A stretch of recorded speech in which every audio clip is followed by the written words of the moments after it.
Baik, selamat sore, shalom buat kita semua. Shalom. Kita sama-sama kembali dalam materi yang kedua, yaitu tentang Allah Tritunggal. Kenapa ini penting untuk kita pahami secara bersama-sama Bapak Ibu? Karena ini akan menjadi satu kekuatan buat kita sebagai orang Kristen, sehingga kita bisa mampu untuk menjelaskan kepada mereka yang ada di luar kita yang seringkali menyudutkan kita, di mana kita sering dituduh bahwa orang Kristen itu percaya tiga Allah. Ada Allah Bapa, ada Allah Anak, dan ada Allah Roh. Kalau ini kita tidak pahami betul-betul, maka mereka akan mampu menggoyah kita. Betul juga ya. Seringkali di gereja kita sebut Allah Bapa, Allah Anak, Allah Roh. Materi saat ini ialah untuk memberi kita pemahaman bahwa kita orang Kristen percaya Allah yang tunggal. Baik, coba kita lihat di Yohanes 1.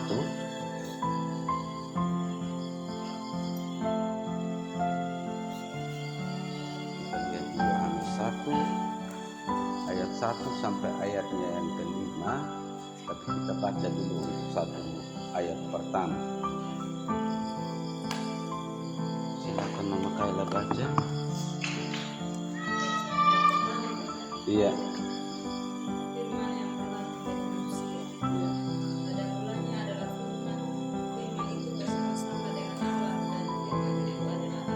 Iya, stop di situ dulu.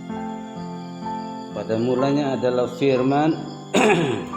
Firman itu bersama-sama dengan Allah, dan firman itu adalah Allah. Ini kalau kita renungkan ini kita bisa bingung, ya kan? Pada mulanya adalah firman. Firman itu bersama-sama dengan Allah. Siapa dia? Berarti ada orang kedua dari Allah, ya kan Bapak Kaila?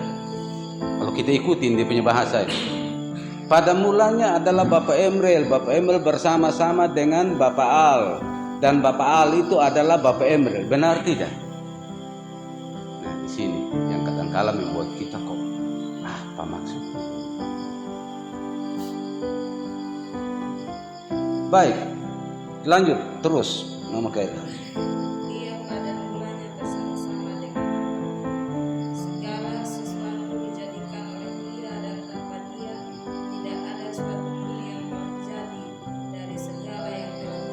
Iya, stop. Tanpa dia, artinya bukan Allah ya. Tanpa dia maka tidak akan ada yang dijadikan dari apa yang sudah jadi. Berarti begitu pentingnya dia ini. Nah, siapa dia ini? Nah, di sini kita akan sama-sama ikuti. Lanjut Mama Kaila. Kita tahan dulu.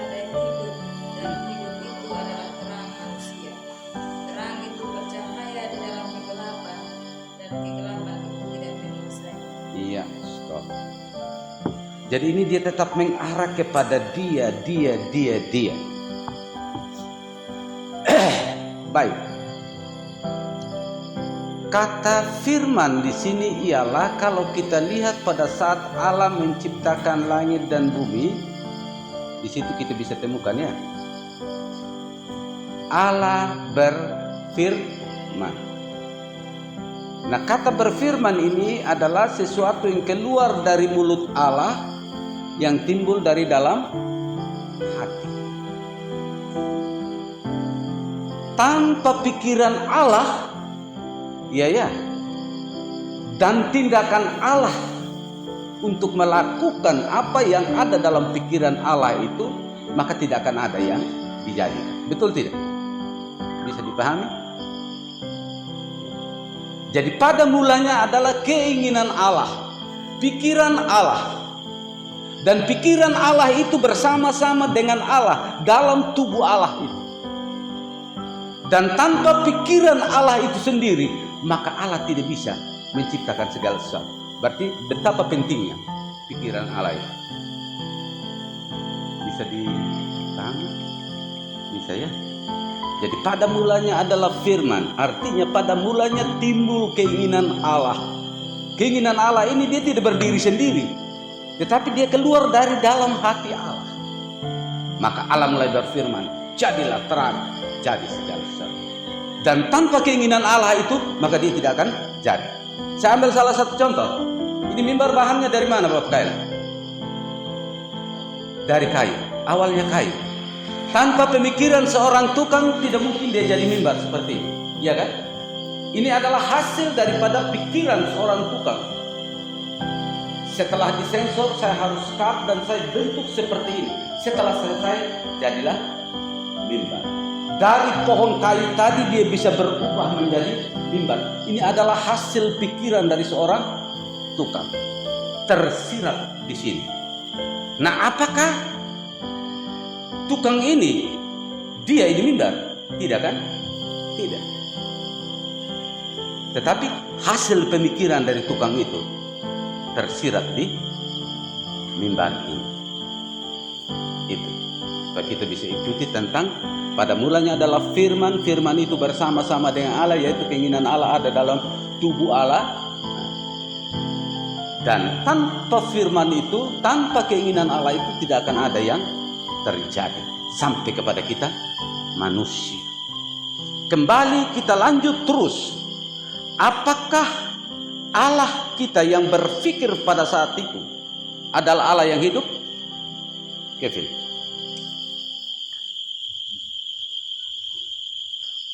Kevin lihat sama saya sekarang ini, saya orang mati atau orang hidup? Hidup. Tanda-tanda apa yang membuat Anda yakin bahwa saya dalam keadaan hidup? Satu, bisa berdiri, bisa bergerak. Yang kedua,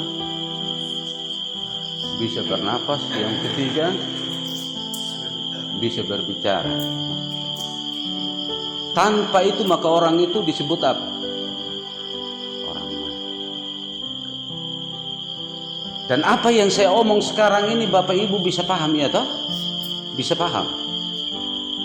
Dan yang saya omong ini yang keluar dari dalam hati saya. Tanpa tersusun dalam hati saya apa yang saya sampaikan, dan saya tidak omong, tidak keluar kata-kata dari mulut saya, apakah Bapak Ibu bisa paham? Tidak mungkin Anda paham. Kalau saya hanya main kode begini, tidak tahu lagi Bapak Ibu apa dia maksud ini, kebangan ya. Ya dah. Atau tiba-tiba ada orang mati terus dia langsung bilang, Mama Kaila, saya lapar, kasih nasi dulu. Itu bukan nasi lagi yang dikasih. Kita lari ke pontang-panting sudah tidak tahu lagi. Bisa-bisa nasi yang makan kita. Jadi kita lari tabrak periuk, ya kan? Artinya kata Tritunggal Allah di sini adalah Allah sendiri. Allah sendiri itu. Tetapi kenapa kita kenal adanya Yesus Kristus? Yaitu keinginan Allah untuk kembali menyelamatkan umat manusia. Sehingga dalam firman itu, di situ jelas kata Tuhan, Aku akan mengutus seorang nabi. Siapa? Dalam perjanjian lama, hanya 3 huruf, Nabi apa? Yang setelah itu penggenapan janji Allah itu dia disebut hendaklah kamu menamai dia Yesus. Tetapi dalam Allah berjanji aku akan menyelamatkan umatku, itu Nabi apa dia namanya? 3 huruf.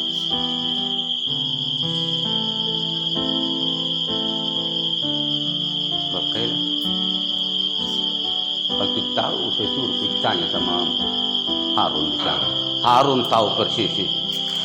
Ya, Nabi Isa hanya 3 huruf. Nabi Isa, Allah menjanjikan itu, dan di sana juga mereka tahu itu. Nabi Muhammad mengatakan setelah aku akan datang seorang Nabi Isa. Mereka tahu itu. Dan mereka masih menantikan kapan sih Nabi Isa itu lahir. Sementara dia sudah lahir, dan itulah yang kita nikmati, yang dapat menghapus dosa manusia. Allah punya keinginan untuk menyelamatkan kembali umat manusia. Dan keinginan Allah itu yang terwujud dalam kandungan siapa? Maria. Sehingga kita kenal itu Maria itu adalah perawan suci, bukan perempuan suci. Ingat ini ya, kita kenal Maria itu perawan suci, bukan perempuan suci. Tidak ada manusia di atas dunia yang suci. Baik, dari keinginan Allah inilah yang terjelma menjadi manusia yang kita kenal, yaitu Yesus Kristus. Di mana tugas daripada Tuhan Yesus itu ialah melaksanakan penyelamatan. Itu tugas Tuhan Yesus. Tugas Allah Bapa tadi sudah selesai ya. Dia menciptakan langit dan bumi dan segala isinya sampai kepada Adam dan Hawa, dan Allah menempatkan mereka di taman Eden. Silakan kau makan semua sudah ini yang ada. Tapi ingat, buah pohon di tengah taman jangan coba-coba kau makan. Sebab apabila kau makan, engkau akan mati. Sudah ada ketetapan Allah itu. Jadi ajaran agama Yehova itu yang mengatakan orang Kristen itu salah, menuduh Allah itu pembunuh. Sedikit-sedikit kalau ada yang mati, ini adalah kehendak Tuhan. Dipotong juga, ini adalah kehendak Tuhan. Tuduh Allah pembunuh. Mereka tidak ikuti lagi. Kalau ketetapan Allah waktu penempatan Adam dan Hawa di Taman Eden sudah ada kalau kamu langgar ini, kamu akan mati. Jadi kematian itu adalah pekerjaan kita sendiri sebagai manusia. Itu yang sudah ditetapkan oleh Allah. Jadi Tuhan Yesus itu datang ke dunia itu adalah keinginan Allah untuk menyelamatkan umat manusia, dan Tuhan Yesus menepati akan rencana Allah Bapanya sampai ia menderita di atas kayu salib. Dia memikul semua dosa-dosa kita supaya kita umat manusia bisa diselamatkan. Di saat kita memohon ampun kepada Tuhan Yesus, maka Allah Bapa akan mengampuni akan segala dosa-dosa. Sehingga benarlah kalau Tuhan Yesus mengatakan, "Akulah jalan dan kebenaran dan hidup." Banyak orang yang mengatakan, "Akulah jalan," benar Bapak Pendeta. Nah, iya ya. Aku benar karena Bapak Alin pendeta. Tetapi tidak bisa. Bapak Alin dikasih hidup saya dikala saya mati. Ini bedanya ya. Jadi benar kalau Tuhan Yesus mengatakan akulah jalan dan kebenaran dan hidup. Jadi wajar kalau kita sungguh-sungguh setia menjadi pengikut Kristus. Tidak ada lain yang dapat menyelamatkan kita. Dia memberi kehidupan, namun oke, Jokowi bisa juga kan, dia kasih kita PKH, dia kasih bantuan sosial dan lain sebagainya, bisa. Tapi dia tidak bisa memberi kita hidup dikala kita mati. Terakhir, setelah Tuhan Yesus naik ke sorga, maka itu 10 hari kemudian ya Bapak Pendeta, yang keturunan Roh Kudus. Roh Kudus diturunkan oleh Allah. Apakah itu permintaan daripada murid-murid yang ada di dalam sebuah ruangan? Mereka minta? Tidak. Ini adalah anugerah Tuhan. Kenapa ini saya tekankan juga, karena ada di luar sana ya yang minta Roh Kudus itu masuklah Roh Kudus sampai banting diri ya, sampai semaput-semaput. Hitung-hitung, karena di sekitar kita ada 2 roh. Ada Roh Kudus, ada juga roh setan. Jangan sampai roh setan yang masuk. Ini hati-hati. Ingat, kita minta sesama Tuhan, tuntun saya dengan Roh Kudus, cukup. Karena curahan Roh Kudus itu adalah anugerah Tuhan. Bukan karena kau banting diri dulu kau minta baru dia Tuhan kasih buat kita. Dalam perjalanan kehidupan kita seringkali kita alami ada 2 hal yang ada dalam pikiran kita. Yaitu pertama hal yang baik, dan yang kedua adalah hal yang tidak baik. Di saat kita sadari bahwa apa yang ingin kita mau lakukan itu yang tidak baik, terus dia mengatakan tidak, ini tidak baik. Itu pekerjaan roh apa? Roh Kudus. Kalau sudah ada dalam pikiran kita itu, jangan coba-coba kita lawan lagi. Kalau roh itu yang bekerja, kita harus dengar itu. Karena itu yang akan mengantar kepada kita dalam kebenaran dan kehidupan itu sendiri. Apakah Allah dia turun? Allah kita cuma satu, iya toh? Nah kalau sampai dia keliling ini manusia, dia tuntun ini, ya pekerjaan berat buat Allah. Maka Allah turunkan roh yang tidak kelihatan tetapi itu bekerja dalam hati dan pikiran kita. Maka penuhlah Tritunggal Allah, betul tidak? Ada Allah Bapa yang tugasnya menciptakan langit dan bumi dan segala isinya, namun manusia melanggar kehendak Tuhan, manusia jatuh ke dalam dosa, maka Tuhan memberikan penghukuman, keluar kamu dari taman Eden. Tetapi setelah itu Allah berpikir lagi, kasihan manusia yang saya bentuk, bukan setan yang bentuk, saya yang bentuk. Tapi akibat daripada mereka melanggar ketetapan itu, mereka harus binasa. Kalau begitu, aku akan datang ke dunia lewat anakku yang tunggal. Yaitu keinginan Allah. Nah setelah itu Roh Kudus Allah turunkan, sehingga bekerja di tengah-tengah kehidupan kita yang membuat kita menyadari kalau hari kemarin mungkin kita melangkah salah. Tetapi dikala kita buka diri kita, membuka hati kita, Roh Kudus mulai bekerja dan kita menyadari bahwa saya sudah salah hari kemarin. Kalau begitu saya melangkah kepada hidup yang baru, mengikuti tuntunan daripada Roh Kudus Allah.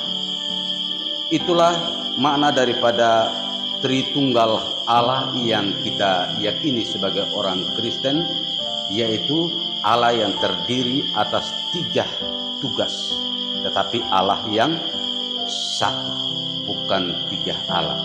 Jadi perlu kita pertanggungjawabkan ya. Kita ambil contoh saja, Bapak Emil bisa berdiri di sini karena Bapak Emil punya Roh Kudus. Bapak Emil bisa membawa materi ini karena memang bekerja dalam hati dan pikiran saya, dan itu yang keluar dari mulut saya bagi berkat ini kepada Bapak Ibu. Bapak Ibu bisa memahami itu. Saya rasa tetap kembali pada diri saya sendiri. Bisa dipahami? Baik, saya rasa mungkin itu saja dulu. Bapak Pendeta, terima kasih. Kurang lebihnya nanti dicari sendiri Bapak Kaila ya. Sebatas itu saja yang dapat saya sampaikan. Salam. Salam. Terima kasih Bapak Pendeta. Jadi bagian yang akhir tadi disampaikan tentang ujilah roh, itu ada di 1 Yohanes pasal 4 ayat 1. Saudara-saudaraku yang kekasih, janganlah percaya akan setiap roh. Ujilah, tetapi ujilah roh-roh itu apakah mereka berasal dari Allah. Sebab banyak nabi-nabi palsu yang telah muncul dan pergi ke seluruh dunia. Ayat 2, demikianlah kita mengenal roh Allah. Setiap roh yang mengaku bahwa Yesus Kristus telah datang sebagai manusia berasal dari Allah. Dan setiap roh yang tidak mengaku Yesus Kristus tidak berasal dari Allah. Roh itu adalah Kristus. Jadi tetap harus diuji. Nah pertama-tama yang saya mau ingatkan, kalau kita menemui segala sesuatu yang yang bagi kita ada sebuah pertanyaan besar, uji lewat Alkitab. Salah satunya begini, yang Bapak Emil bilang tadi, kejang-kejang karena roh Allah. Uji di Alkitab. Di Alkitab tidak pernah berbicara saat seseorang dimasuki Roh Kudus dikejang-kejang. Tidak. Yang ada itu roh setan yang banting orang sampai itu ada macam yang digerasa. Jadi kalau uji itu harus uji lewat Alkitab. Sedangkan yang tidak tertulis dalam Alkitab begitu, apalagi kalau yang mengatakan bahwa Yesus itu bukan berasal dari Allah, harus diuji. Nah, memang iblis sebelum Yesus naik ke sorga, saat Yesus datang ke dalam dunia, pengakuan tentang Allah itu pertama-tama bisa dilihat dari iblis itu benar gitu, pengakuan, meskipun bukan dari hati, meskipun bukan berasal dari motivasi yang benar, bahwa Yeuka nama Patura yang datang dari Allah begitu ya.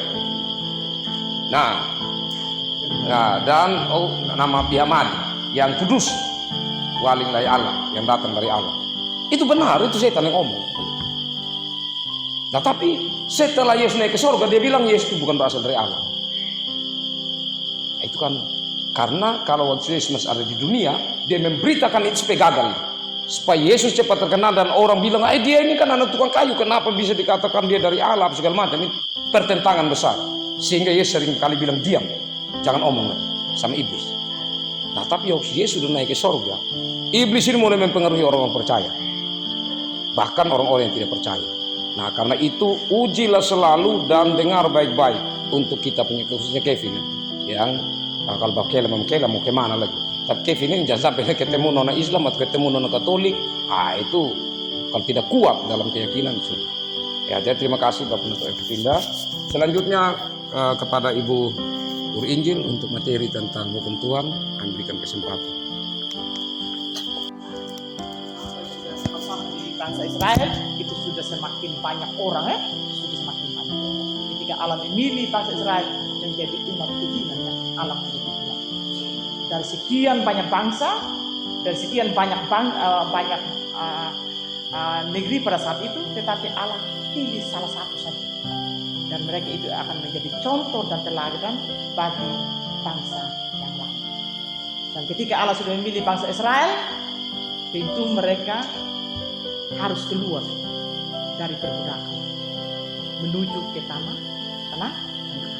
Itu bentuk pemeliharaan Allah, bentuk perhatian Allah khusus kepada yang dipanggil, yang dipilih. Ada perhatian khusus yang Allah berikan kepada mereka. Dan dalam perjalanan kehidupan mereka menuju dari Mesir untuk sampai ke tanah Kanaan, perjalanan itu adalah perjalanan yang panjang. Dan perjalanan mereka tidak akan berjalan sendiri, tetapi Allah akan bersama-sama dengan mereka. Kalau cerita ini tidak langsung lagi buat kita, sudah di luar kepala. Ya kita bagaimana itu sejarah Alkitab tentang Israel. Sekolah minggu itu, anak sekolah minggu sekalipun sudah mereka tidak. Tetapi yang paling penting di sini, dalam perjalanan mereka dari Mesir sampai ke Kanaan, seperti tujuan Allah mengantar mereka, dalam perjalanan itu mereka diatur dengan peraturan. Makanya dalam itu peraturan tentang 10 hukum Tuhan itu dikasih sementara mereka dalam perjalanan. Sementara dalam perjalanan itu aturan dikasih kepada mereka. Kenapa Tuhan kasih aturan? Ketika mereka masih di Mesir belum ada. Dalam berjalan sedikit demi sedikit, Allah melihat bagaimana perkembangan umat ini. Bagaimana perubahan pikiran yang ada dalam mereka ini semakin hari semakin kesini. Jadi Allah berpikir bagaimana caranya. Lahirlah yang namanya aturan yang diterima oleh Musa yang disampaikan kepada umat Israel lewat 10. Dan dalam 10 hukum Tuhan itu berbicara tentang hak dan kewajiban. Berbicara tentang hak. Haknya mereka sebagai bangsa pilihan yaitu hak mereka mendapat sesuatu dari Tuhan lewat kehidupan, lewat umur panjang, lewat penyertaan. Itu kan mereka punya hak yang kita bilang berkat dari Tuhan. Semua orang kerinduan itu paling kita bilang saya berhak untuk dapatkan apa yang dari Tuhan. Itu kerinduan bagi setiap kita. Tetapi di dalam kita bilang berhak untuk mendapatkan apa yang menjadi bagian kita untuk dari Tuhan, tetapi tidak sebatas itu. Tetapi hal yang berikut adalah yang berbicara tentang kewajiban. Dan hak dan kewajiban ini berjalan bersama-sama. Tapi kadang-kadang sampai saat ini orang hanya mengharapkan berkat Tuhan. Apa yang Tuhan buat, apa yang saya dapat.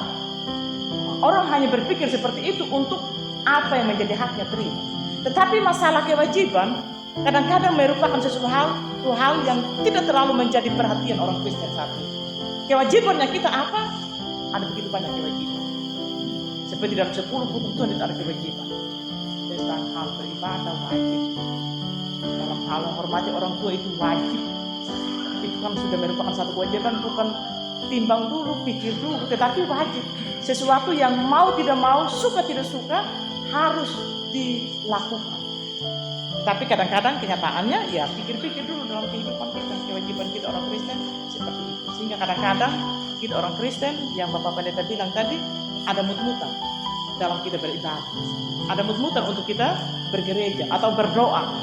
Apakah di saat kita senang dua hal. Di saat senang orang bisa juga datang kepada Tuhan, bisa juga orang lupa Tuhan. Dua hal. Dalam duka sekalipun juga atau dalam pergumulan, orang bisa semakin mendekat kepada Tuhan. Ada juga orang yang semakin jauh daripada Tuhan. Orang lain mengalami ketika dia berhasil, sukses, Tuhan bisa. Tetapi kadang orang lain berpikir bahwa ketika dia sudah punya, dia sudah miliki, dia lupa sudah mau macam terpikir lagi, mau pikir apa lagi. Apa yang saya inginkan sudah ada, apa yang saya harapkan ada. Segala sesuatu sudah hilangkan Allah penyerang mau. Lupa sudah itu Tuhan. Itu dalam suasana suka. Dalam suasana duka juga seperti itu. Dalam suasana duka kadang-kadang dua hal terjadi. Orang bergumul, orang mengalami kesulitan, masalah, dia akan semakin mendekat kepada Tuhan. Tuhan tolong, aku murid, Tuhan tolong saya.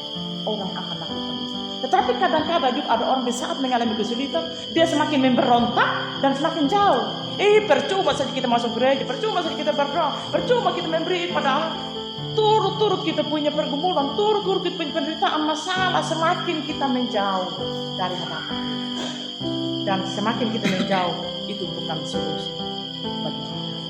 Semakin kita menjauh berjalan dengan kekuatan kita sendiri, dengan kemampuan kita sendiri, pada akhirnya kita akan lelah sendiri.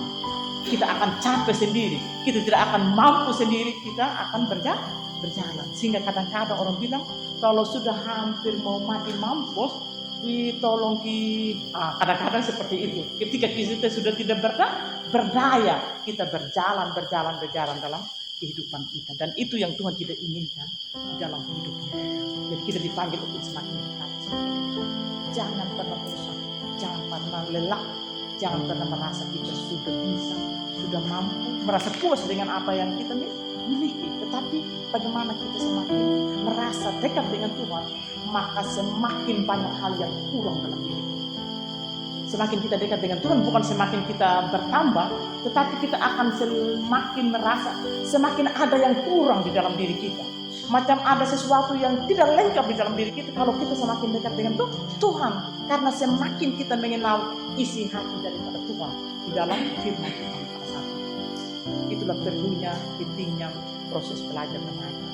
Sehingga dengan demikian kami punya harapan juga kepada majelis jemaat ketika menjalankan pembekalan kepada khususnya kepada pemuda-pemudi, jangan hanya capaiannya adalah hidup.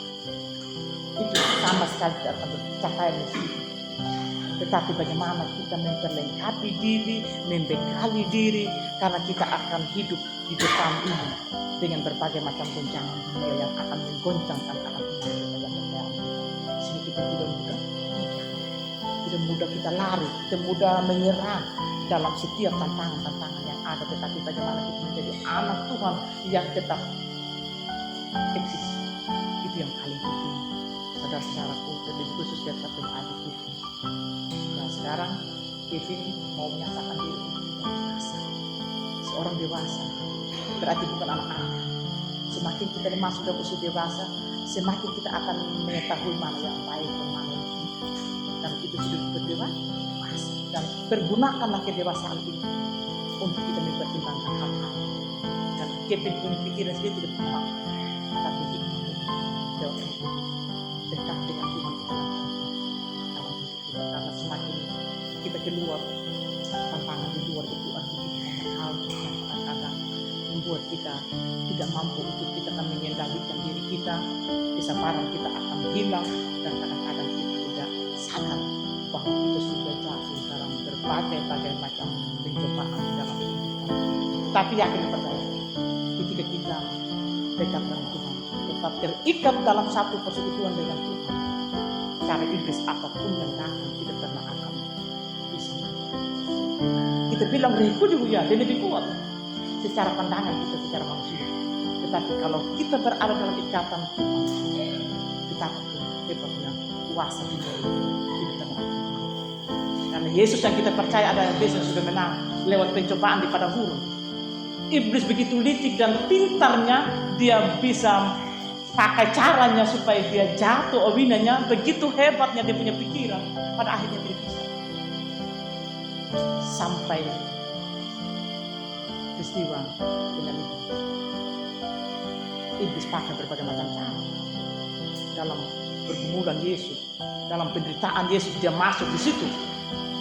Tetapi pada akhirnya dia tidak mau, karena Yesus datang, Yesus hadir, bukan dengan pikiran sendiri, karena ia melakukan semuanya itu hanya karena kehendak Tuhan dalam untuk umatnya manusia di dunia ini. Jadi itu seperti itu. Tentu dalam gereja ada begitu banyak aturan yang diikutkan.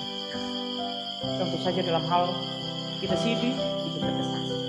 Setelah kita setelah kata kesasi sidi, setelah sidi masuk dalam pertemuan, kita akan berdiri sendiri. Dan dalam menjalani hidup ini nanti ada aturan lagi. Jikalau ada hal-hal yang kita lakukan yang tidak berkenan, ya ada namanya aturan gereja yang kita akan dikenakan. Kalau di dalam gereja Kristen Sumba itu ada namanya tata gereja. Kalau keluaran ini secara umum. Tetapi dalam lingkup gereja Kristen Sumba ada yang namanya tata gereja. Tata gereja Kristen Sumba yang mengatur seluruh umat gereja Kristen Sumba yang ada di Pulau Sumba ini. Jadi kita ini tidak bisa hidup sesuai maunya kita, sukanya kita. Kita diatur dengan aturan, diatur dengan hukum yang sementara berjalan dan berlaku di dalam kehidupan kita hari-hari. Jadi seperti itu yang dapat kami sampaikan, dan mungkin nanti dalam perjalanan iman kita ke depan kita akan temukan kadang-kadang hal yang janggal, kadang-kadang tidak masuk akal di dalam pikiran kita yang akan diberikan oleh majelis jemaat.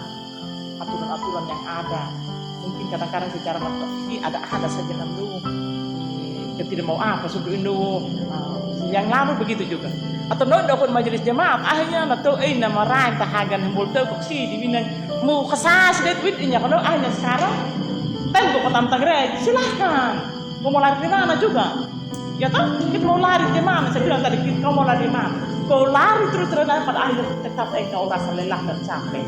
Tidak akan, karena kita manusia terbatas. Kalau lari terus tidak akan terus memiliki kekuatan. Ada batasnya. Kita akan lelah dan capek. Dan pada akhirnya kita akan butuhkan bantuan dan pertolongan. Dan pasti kita akan kembali kepada Tuhan sebagai pemelihara dan pencipta. Mungkin seperti itu yang dapat kami sampaikan untuk penyegaran tentang aturan-aturan ini. Nanti selengkapnya atau nanti detailnya kita akan terus berada dalam pembinaan dan bersedialah selalu jikalau ada peluang atau waktu untuk kita bisa diisi oleh kebenaran firman. Terima kasih. Nanti ada dua hal yang kami sampaikan seperti disampaikan ini. Jadi semakin kita mengenal Tuhan, semakin kita merasa kurang. Seperti firman bilang, berbahagialah yang miskin.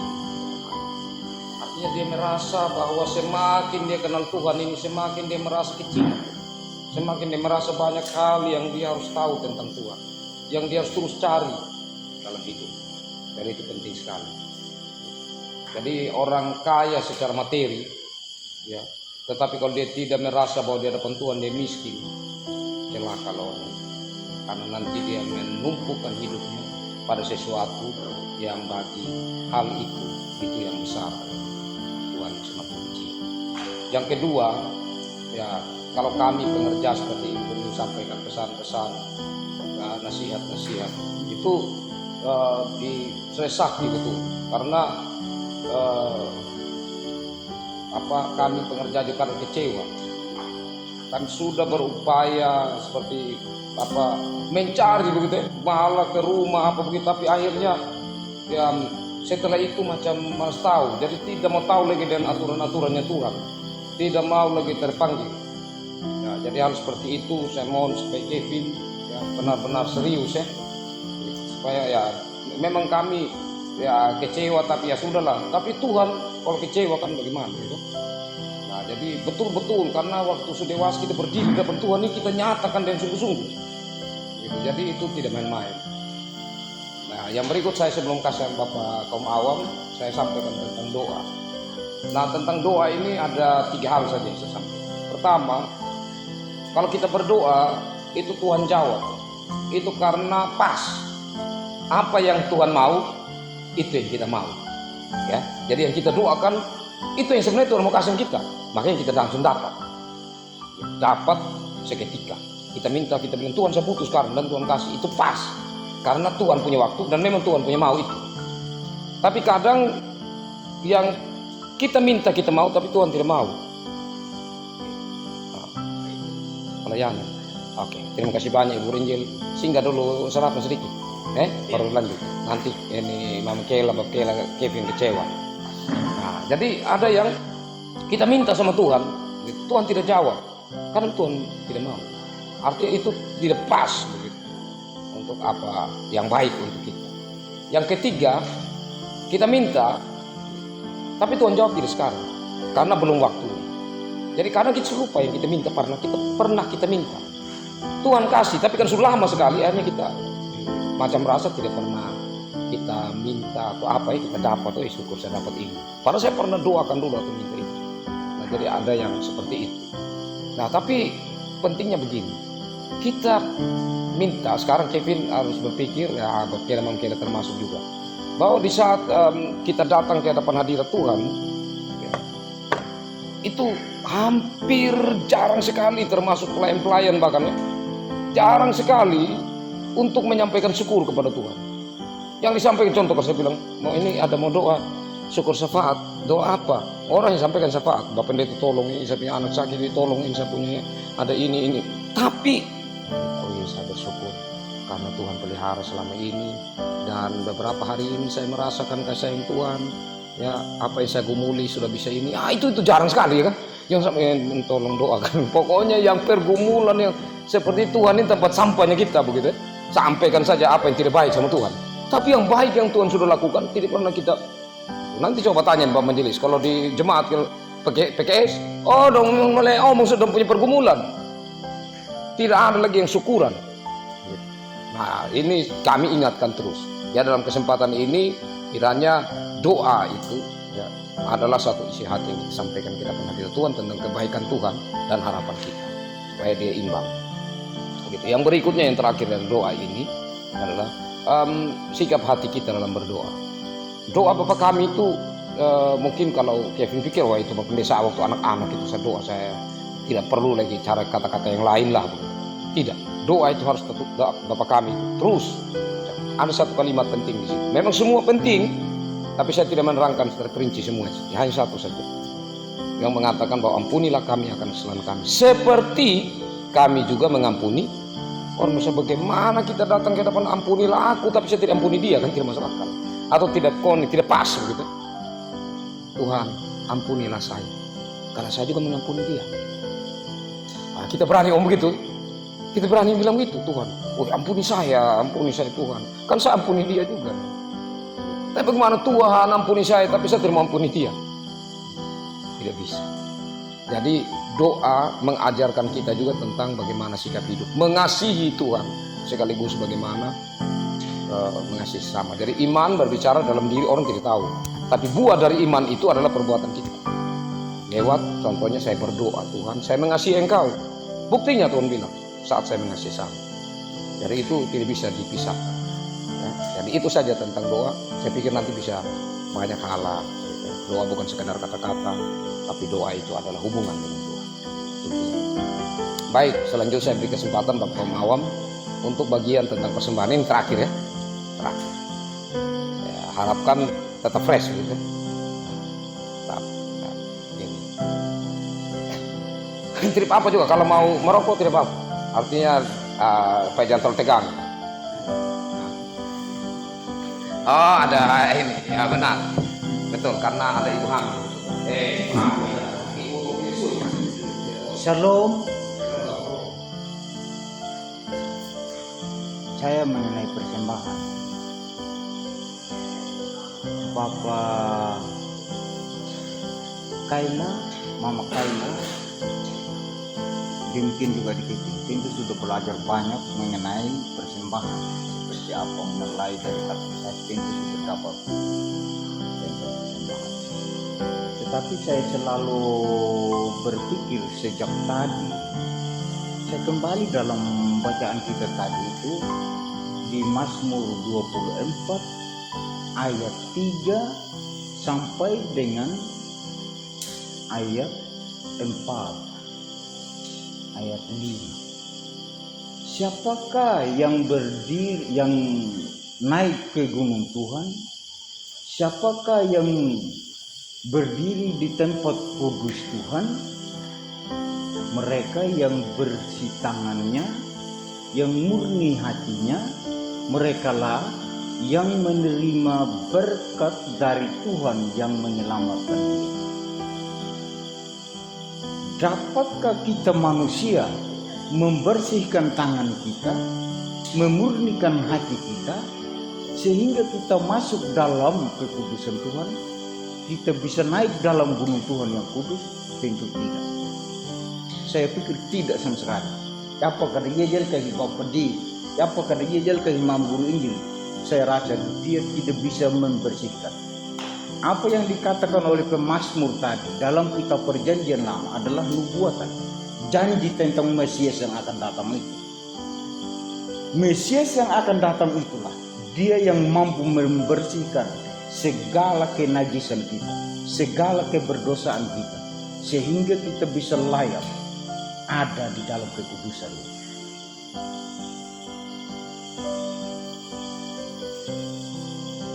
Karena dari situlah yang diserap oleh orang-orang Yahudi pada zaman itu. Mereka percaya Kristus. Gerayohi Mesias nam amin nah widong. Berbicara tentang persembahan, yaitu pelayanan kasih, terdapat dalam 2 Korintus pasal 8 ayat 1 sampai dengan ayatnya yang ke-15. Pengorbanan Yesus Kristus itulah yang mereka pikirkan terlalu merikut orang-orang yang ada di jemaat Makedonia zaman itu. Sehingga Rasul Paulus mengajukan permohonan untuk mereka memberikan persembahan untuk pembangunan rumah Tuhan. Karena yang ketika mereka memberikan kekasih-kekasih Tuhan, ketika mereka memberikan, mereka malah memberi lebih dari kekurangan mereka. Sementara jemaat Makedonia waktu itu mereka diapit, mereka dijepit oleh penderitaan, oleh karena kemiskinan mereka. Tapi idingnya kan mereka memberi persembahan, malahan melampaui apa yang menjadi harapan Rasul Paulus. Masih leburnya. Kenapa? Karena nawonguga wain kalaik atin memulung. Pertama-tama yang dipikirkan oleh orang-orang zaman itu adalah karena mereka sudah terlebih dahulu mengetahui akan kasih karunia Allah melalui Yesus Kristus. Dia sudah berkorban di atas kayu salib. Dia nampak manu maram. Orang-orang yang benar-benar percaya, periring orang-orang pada zaman itu bahwa mereka memberikan diri mereka kepada Allah untuk mereka dibersihkan melalui pengorbanan ini. Persembahan adalah sebuah bentuk ungkapan iman kita yang meyakinkan bahwa nama Allah hanya satu-satunya sumber segala berkat. Namun boleh ngerduku bulu nongkuli di nongkuado sampai kepada kehidupan ini. Itu heikinyak na wong menutup, heikinyak na wong persembahan. Tentunya na wong menutup dahil nyaraman na wong menutup ada berbagai persembahan. Dalam kitab Kisah Para Rasul pasal 6 ayat 1 sampai ayat 7, di sana juga dia menyatakan bahwa ketika orang-orang yang percaya dia semakin banyak, murid-murid pada zaman itu dia semakin banyak, maka yang 12 orang ini tidak mencakup semua untuk pelayanan itu ada. Jadi mereka ajukan permohonan kepada jemaat orang yang berhikmat, orang yang punya Roh Kudus, orang yang punya pengetahuan, yaitu melalui karya Allah dalam diri mereka sehingga mereka memilih untuk pelayanan diakonia itu. Gegerah yang dipilih di zaman itu, siapa-siapa saja yang mereka pilih berhubungan dengan pelayanan diakonia.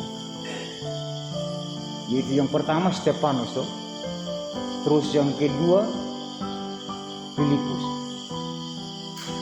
Prokorus, Nikanor, Timon, dan yang terakhir itu Nikolaus. Ia yang dibentuk waktu itu, yang dipilih mereka untuk pelayanan diakonia supaya semua orang-orang yang miskin terjangkau. Kekasih Tuhan, tujuan kita jadu tidak lepas dari penderitaan, tidak lepas dari tantangan mulia. Tetapi dengan hati kembali hati nama untuk bagaimana saya bisa memberikan diri saya tahagan woli rai, karena dia sudah terlebih dahulu melayani saya itu pengorbanan dirinya di atas kayu salib demi dan untuk saya. Dia hidup mengutuk. Dan selanjutnya Rasul Paulus menyatakan di sana, aku menyatakannya ini bukan suatu perintah. Jika engkau rela memberikan, maka pemberianmu itu diterima, bukan suatu beban, tetapi untuk mencukupkan kekurangan mereka. Demikian juga mereka akan memberikan apa kelebihan mereka untuk mencukupkan kekurangan kita. Demikian. Dapatkah atau ukur inam rabal dengan bentuk-bentuk persembahan yang kita punya? Tidak mungkin. Perihing nolol hangah murid itu tidak bisa balas apa-apa. Na wala tayo na ngahod, na peluh tayo na ngahod. Kalau kita mau bayar per detik kiri iyak, nah bayar. Tetapi Tuhan tidak perhitungkan itu. Dalam Roma pasal 12 ayat 1 di sana dia menyatakan, persembahkanlah hidupmu sebagai ibadahmu yang sejati. Namuri kubiyahin na madening na tuwa diye na pakalaro na namuri. Bagaimana untuk semua umat na memanik digak na wajah na ngarap ay biya mo mamoh dumugin. Ada begitu banyak jemaat yang persoalkan soal persembahan. Hari Minggu dia tidak bisa datang karena persembahan tidak ada. Di saat PMK dia tidak bisa datang karena persembahan tidak ada. Sesungguhnya persembahan itu ada, bukan tidak ada. Kenapa dia ada? Karena dia ada, pasti ada persembahan. Jadi kekasih Tuhan, selanjutnya dalam 2 Korintus pasal 9 di sana dia menyatakan bahwa memberi dengan sukarela, jangan dengan paksa hati, jangan dengan sedih hati. Itu yang membuat Tuhan senang. Ada begitu banyak orang-orang yang belum begitu memahami akan iman kepada Kristus, yang sungguh dengan persembahan, yang comel dengan persembahan. Ada saja uang ini, uang itu, uang ini, uang itu. Tentu ini minum terlalu menganam. Kenapa? Karena iman kita belum begitu teguh mengharapkan, mengandalkan Tuhan terlalu berkut bahwa dialah segala-galanya. Oleh karena itu kekasih Tuhan, terakhir ya, kita sebagai orang yang percaya, nah Tuhan itulah yang harus menjadi persembahan utama. Nah hati, nah pengadam untuk selalu dimurnikan oleh Tuhan Yesus Kristus, untuk selalu dibersihkan oleh Tuhan Yesus Kristus. Karena kenapa hidup muka, nah patamurku dia tuhong malong, nah kebudi kuda kita sebagai manusia adalah daging.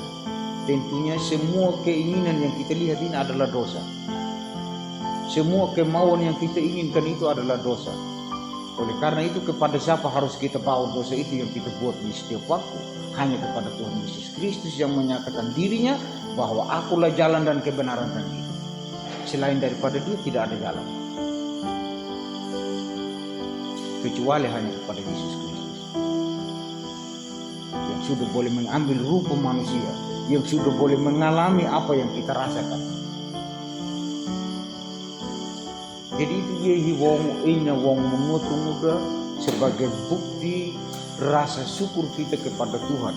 Karena pemeliharaan Tuhan tidak dapat kita perhitungkan untuk kita membalas. Tetapi hanya dengan menyerahkan hidup kita sepenuhnya ke dalam tangannya, hanya itu yang Allah tuntut kita untuk kita lakukan. Dan itu yang mungkin bisa kita lakukan secara manusia. Perihing adik Kevin, satu nasihat buat adik Kevin, tumpuan harapan atau keginak na inam lahiu perlu harus napahalakum temurikum tidak lepas juga waling tepat bomoni. Pasti saja kita ada di dalam tepat bomoni, tetapi itu harus punya pemikiran yang baik-baik itu, sehingga akan nanya yakut tepat bomoni dia bisa menyenangkan inat. Jangan kita buat tepat bomoni yang menyakitkan hati inat. Ini demuan alma yang bukan hal yang buruk. Tetapi tuh netom terakhirnya idugo kok idividu dahaga dimul. Saya mau dewasa sudah di hadapan hadirat Tuhan. Kapan lagi kalau bukan sekarang? Wih pobino nunggu kena atim nomorkum punya kebuah serahkanlah nomorkum kepada Tuhan untuk dia selalu menuntun, untuk dia selalu menyertai sepanjang apa saja nafkah. Baik atau tidak baiknya tetap harganya bersama Tuhan. Pasti nama Allah di dalam Yesus Kristus dan Rasul Muhammad, dia akan selalu menyatakan kasih. Karena untuk itulah sehingga dia berkorban. Jika kita benar-benar mengharapkan apa yang menjadi harapan kita, kirina pepenein bagi bapudi, ketika kita berdoa, di saat kita berdoa dia berikan betul itu tepat. Karena apa yang Tuhan inginkan itu dia akan terjadi. Tetapi di saat kita berdoa kadang tidak tepat, kadang dia tidak terjawab. Dan itu jangan kita mulai menyomel. Jangan kita mulai mempersalahkan Tuhan. Oh percuma saya berdoa, dia tidak kasih ini, dia tidak kasih ini. Dia tinggalkan saya. Sesungguhnya dia tidak pernah melepaskan kita. Dan pahelme amat dia tetap pengangalan tahdi kekerahan, dia tetap ada. Tetapi di mana yang Tuhan inginkan itulah yang nama jahat. Oleh karena itu kekasih Tuhan, napa peneu dan berdamong, mada kekinya kata bahwa wikida tahagan hiwol hirai, karena Tuhan tidak menuntut apa yang tidak ada pada kita, tetapi apa yang diberikan, yang kita mau untuk beri, itulah yang ada pada diri kita. Dan marilah kita beri dengan sukarela, dengan senang hati, sukacita, bersyukur kepada Tuhan. Mungkin demikian itu Bapak, saya kembalikan. Baik, terima kasih Bapak yang malam. Tadi yang disampaikan dari tentang persembahan, kata dasar dari persembahan apa?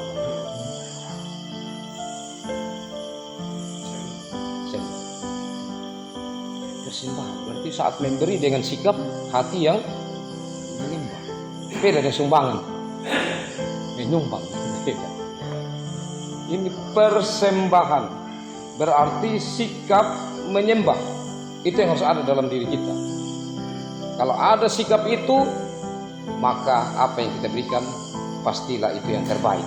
Bukan yang termahal, bukan yang nilainya paling tinggi, tidak, tapi yang terbaik. Ya. Yang berikutnya, kita dipanggil oleh Tuhan untuk memberi persembahan. Persembahkanlah tubuhmu sebagai persembahan yang hidup, yang kudus, yang berkenan kepada Allah. Itulah ibadahmu yang sejati. Berarti yang Allah minta kepada kita yang paling tinggi, paling utama adalah diri kita ini. Karena Allah sudah memberi diri, maka kita harus beri diri kita. Kalau diri kita sudah beri, apa yang ada pada kita yang terbaik kita berikan. Karena diri kita sendiri kita sudah beri. Itu prinsip. Jadi terima kasih kembali Bapak Angga sudah ini dan semua kita rekan-rekan tim pastoral yang sudah boleh menyampaikan materi untuk pastoral ini. Terima kasih Bapak Kela, Mang Kela dan Kevin sudah mengikuti ini dengan baik. Ya saya pikir indah sekali sebenarnya kalau kita belajar terus, meskipun kita sudah tahu, tetapi kita diingatkan kembali, diingat, semakin banyak mendengar semakin ingat, dan itu semakin akan mempengaruhi cara berpikir kita. Baik, saya masuk sekarang di teknis ya. Atau sebelum semuanya itu ada pertanyaan bebas, silakan. Mau bertanya, Kevin ada pertanyaan? Bapak Kevin ada pertanyaan? Mam Kevin ada pertanyaan? Nanti ke depan kalau ada pertanyaan silakan bertanya pada saya, Bapak Emil, apa tergantung materi apa yang tadi berikan. Saya belum mengerti ini, saya baca di sini begini, tolong bisa kami pasti akan saling membantu. Kalau kita juga ada referensi lain untuk kita dapat.